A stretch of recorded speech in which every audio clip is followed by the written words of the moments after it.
Hi guys, and welcome back to new episode of Tech People in the News.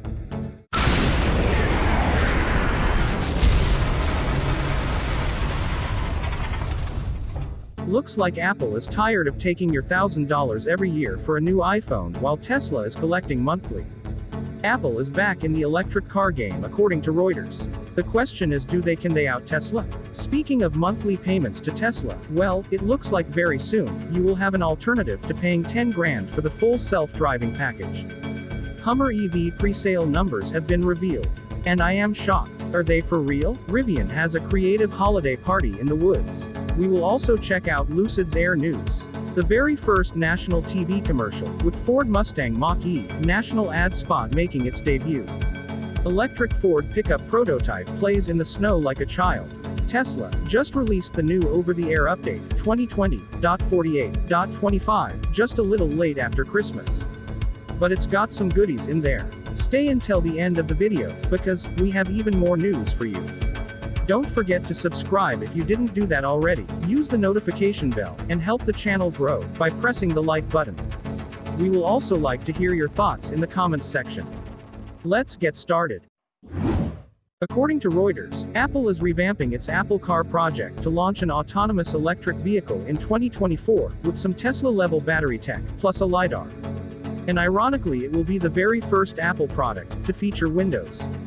This project is headed by Doug Field, the Vice President of Special Projects at Apple, who was at Tesla for about 5 years, leaving in 2018 as a Senior Vice President of Engineering.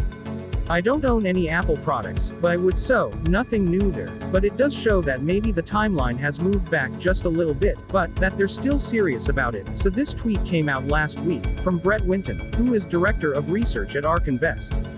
He said Apple's still reputedly planning to build an iCar, the apparent secret sauce. They watched the live stream of Tesla's Battery Day. They also took notes, then those notes were exclusively leaked to Reuters, so they could hire, hoping to begin production by 2025. Elon says, strange if true, Tesla already uses iron phosphate for medium-range cars, made in our Shanghai factory. Also, a monocell is electrochemically impossible, as max voltage is 100 times too low. Maybe they meant cells bonded together, like our structural battery pack. And then, Elon continued, during the darkest days of the Model 3 program, I reached out to Tim Cook to discuss the possibility of Apple acquiring Tesla for 1/10 of our current value. He refused to take the meeting. According to this Reuters article, which was very light on sources by the way, someone in Apple's Titan project said that Apple could use LFP batteries. It's next level, the person said of Apple's battery technology, like the first time you saw the iPhone. The article went on to say, if there is one company on the planet that has the resources to do that, it's probably Apple, but at the same time it's not a cell phone, said a person who worked on Project Titan, so basically saying, Apple would be the one to do it, but it's pretty hard compared to a cell phone. Alright, some even bigger news. I think this is a big tweet. Page said, Elon, can you allow FSD to be paid annually? Makes no sense buying FSD if I'm leasing. And Elon said absolutely, we'll release full self-driving subscription early next year. Elon had said during the Q1 in 2020 earnings call, in April, he said, I think, we will offer FSD as a subscription service, but it will be probably towards the end of this year. Meaning this year 2020. So he's a little late. But then, Elon said, I should say it will still make sense to buy full self-driving as an option, as in our view buying full self-driving is an investment in the future, and we are confident that it is an investment that will pay off to the consumer, to the benefit of the consumer.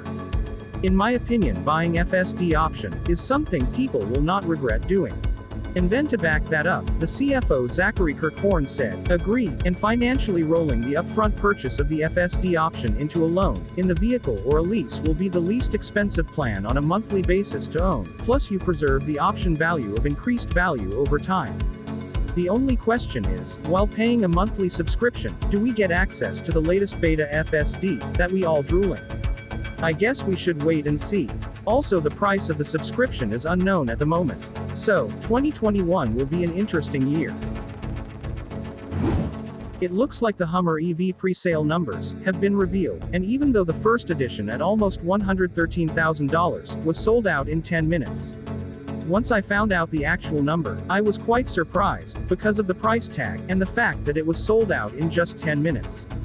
I thought we're talking about 500 or maybe 1,000 vehicles. I was so wrong. Well, the Detroit Free Press reports that the edition one had 10,000 pre-orders. Now I gotta say I'd like to request a recount. Don't get me wrong, I'm very happy if that's really true. That is just good news for all of us, but you know this is the Cybertruck type of numbers, and you know, even other cars, like the Mustang Mach-E, and the Volkswagen ID.4 that are cheaper, didn't really get this much interest this fast. The same report claims that the GM is considering building more than 10,000 of the electric Commerce next year, and just like I said, if this is really true, this is definitely good news. Rivian has celebrated this holiday week in a style. They brought some families for some festive activities in the middle of the dark woods. But that was okay because they also brought their all-electric pickup truck and showcased that the onboard outlet was able to power 20,000 LED lights, which looked really cool. Check out that flashlight, because that one comes with the truck and it comes out of the door like a Rolls-Royce umbrella, and it is powered by the same battery cell as used in the battery pack of the truck. Let me remind you that the reservations and the configurator for this truck are now live, and this is coming into our lives just in the next half a year. Another exciting electric vehicle that's coming out in the next half a year is Lucid Air. And Lucid has produced their first national TV ad and was on the air during the NBA's game on ABC and ESPN. You are looking at it right now, and it's great to see an electric vehicle, especially the startup electric vehicle, being advertised on TV nationally. But at the same time it does look like pretty much any other car commercial, and I'm not really sure if it's a good thing or a bad thing. I mean, I kind of would wish they would do something a little different, because they are one of the first new brands that the mass population is being exposed to, and it is a big deal. Now, Ford has also aired a national commercial of their all-electric vehicle on the Mustang Mach-E, which I just recently reviewed, and it aired during the SNL's Christmas special on December 22nd. It brought back Chevy Chase as Clark Griswold from the 1989's movie The National Lampoon Christmas Vacation. It's great to see the old meet the new, and even though this commercial did not really showcase all of the great features of this electric vehicle, it did grab a lot of attention, because of what it is and because of all of the actors that it brought back, and, if you ask me, this is another win. But Ford did not stop there. They have unveiled and published another video about another upcoming electric Ford, this time the all-electric F-150 pickup truck, and they have published it on social media. It's great to see that they are making progress with this pickup truck, and it's great to see it playing in the snow like a child. I should mention that Ford has already started building the factory where this truck will be built. Looking forward to see the first unit out the factory doors, leaving for a happy customer. Hyundai has just accidentally leaked out some of these specs of the upcoming Ionic 5, which, by the way, I just saw a commercial on my TV before doing this recording. Of course you couldn't see the car, but we do know that it is based on their Concept 45. It looks like it will have around 240 miles of the EPA range, it will go 0 to 60 in about 5.1 seconds, it will have an 800-volt system, which makes me wonder, maybe their charging rate will be around 350 kilowatts, like Porsche Taycan and the Lucid Air. It looks like it will have a solar roof to add some extra miles when you have sunshine, it will be an all-wheel drive with dual motors, and it will be launched sometime in the next few months. Although with this leak, we kinda don't know a lot about this car. I mean, the same thing happened right before the launch of the Ford Mustang Mach-E, and I don't know, maybe they all should stop letting their interns run their websites. Tesla just released the new over-the-air update 2020.48.25, a little late after Christmas. Let's see what we got.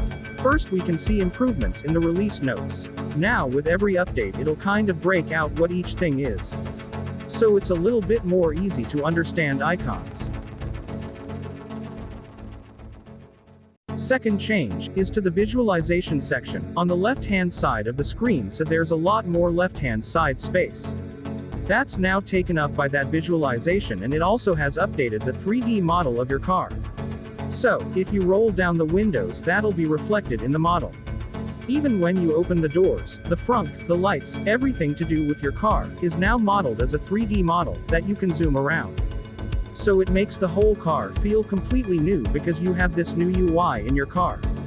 This is a cool feature I really like about this update, in fact I think it's my favorite. Is that when you're driving, the visualization will show the next turn in the navigation list above the car on the left. If the navigation is covered by something in the car app, for instance a lot of times you're driving along your passenger that are playing with the screen, looking at music or something, you don't see the map, which also would have all of the turn-by-turn navigation on it. So you can miss a turn or an exit on the highway. No more. Now it very smartly displays it over the driving visualization, which I think is pretty cool. Mike said, a layout option picker would be nice. And Elon replied, we will offer multiple display options. This will be a very cool feature that will make many people happy. Who knows, maybe in the next major release. Next, this is the biggest feature in this update, the Boombox Mode. This is the latest and greatest addition to Tesla's technology. You can now play sounds on the exterior of your car if you've got the speaker. Only Teslas that are after September of 2019 have the outside speaker. This mode is not only as it shows here, as the Tesla pre-selected sounds, but you can actually put your own sounds on your USB storage device and play whatever you want. Funny fact, now you can fart on the outside of the car, just like a real ICE car. The Boombox Mode is not only funny as hell, but it also increases the safety of the people around your silent running car. I just love it. In this update we also got some new cool games like Polytopia, Solitaire and others. But we will not detailiate those, we will let the people that received the update to express their thoughts about those in the comments below. Thank you for staying up to the end of the video. We hope you enjoyed the ride and we will see you next week in a new episode of Tech People in the News. Thank you for watching, and Happy New Year.